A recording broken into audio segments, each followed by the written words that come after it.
Do-Rag Wisdom here, ladies and gentlemen, and welcome to Earth Date Y2K 20.10.21. 13 days until our election, less than 2 weeks. I'm making final arguments for our republic, and this is the second one. Over 220,000 people are dead in our country, and children's lives have been ruined forever. Music today is by Thomas Newman, related to the late great Alfred Newman, and he's also related to Randy Newman. And this is the score for The Green Mile, or excerpts thereof. Trump and his maggots are not pro-life. They are anti-abortion, because if they were pro-life, over 220,000 people in the USA would not be dead of CV-19. If they are truly pro-life, they are anti-abortion, they would have never separated children from their parents at the border, traumatizing them for life. It was just reported that there are still at least 540 children or more who have never been reunited with their parents. And tragically, these children are now orphans who may never see their parents again. Trump world is not pro-life in any sense of those words. Only the unborn are safe, unless for some their mothers are murdered by their rapists. Stay inside your mothers if you can, because once you are born, you're screwed in Trump world. I will never forget nor ever forgive Trump and his enablers for failing to protect and to serve the people and the Constitution of the United States, for failing to uphold the values of freedom and humanity that we are supposed to stand for. Only Nazis separate children from their parents and places them in concentration detention camps. Only religious extremists, fascist totalitarians condemn women to the violence of pregnancy and birth, whether they want it or not. Trump and his enablers are obsessed with the unborn and with non-existence in general, just so they can protect the privilege and deny life, deny liberty to the tortured. Life has no value for the Trumpists except for its use. If he can use you for his benefit, you are fine. But once you outgrow your usefulness, you are gone.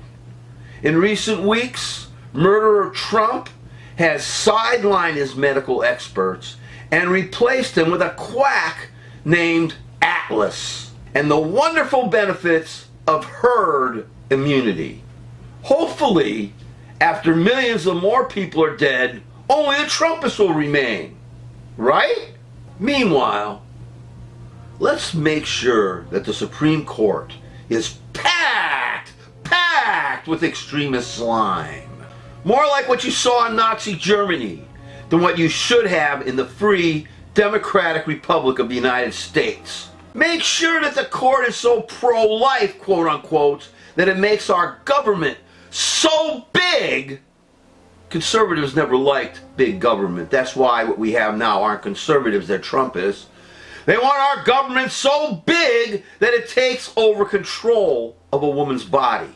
Make sure the court looks out for the persecuted corporations so that they can pollute and poison with will and continue to receive socialist government corporate welfare. Make sure that the courts are so pro-life that they allow concentration detention camps at our southern border. Make sure that families are attacked, separated, destroyed, traumatized. Make sure that children are dragged away from their parents and perhaps even lost to them forever. Just like the 220,000 people who have died of CV-19 are lost to their loved ones forever. Again, all of us right now have to jam ourselves back up into our mother's wombs And if our mothers are sadly dead, we should dig them up and at least try to insert ourselves into that female font of life. Because as long as you are unborn or preborn, the hypocrites of the extreme religious right loves you. Preborn, unborn. Because once you are born, unless you are willing to submit to white supremacist male dominance, especially if they are wealthy too, you might as well shoot yourself or worse, because the Republican white supremacist party cares only for power. More of that another time. In the meantime, Trump and his party betrayed their oath of office on the corpses of over 220,000 CV-19 victims. They have destroyed childhood innocence through government-sanctioned brutality. Between children who are bereaved because of the loss of parents and grandparents due to the CV-19, and those youngsters who have been broken because of their being torn from their parents at our southern border, the Trump travesty has plenty of blood in both body and mind on our incompetent, negligent little hands. And yet, the right-wing Trumpists claim to be the champions of life. It's all fake. It's all subterfuge, all diversion, because what they really stand for is greedy lust for absolute power. Again, more of that another time. Because 220,000 plus dead lives and thousands of damaged and traumatized children tell us that these turds eating away at the foundations of our democratic republic stand for something totally different than our rule of law. I am a person who has had trauma while attempting to grow up. I understand the damage that the Trump administration did to the tens of thousands of innocent immigrant children who have had the luck of falling into their merciless hands.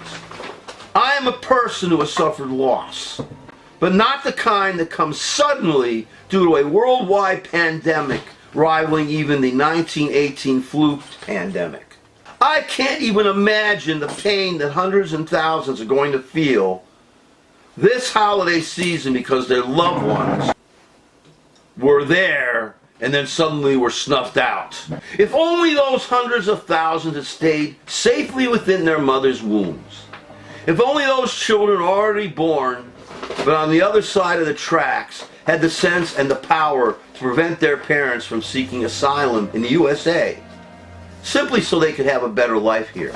My wife and I voted yesterday by mail for Joe Biden, Kamala Harris, Max Rose, and the entire Democratic line.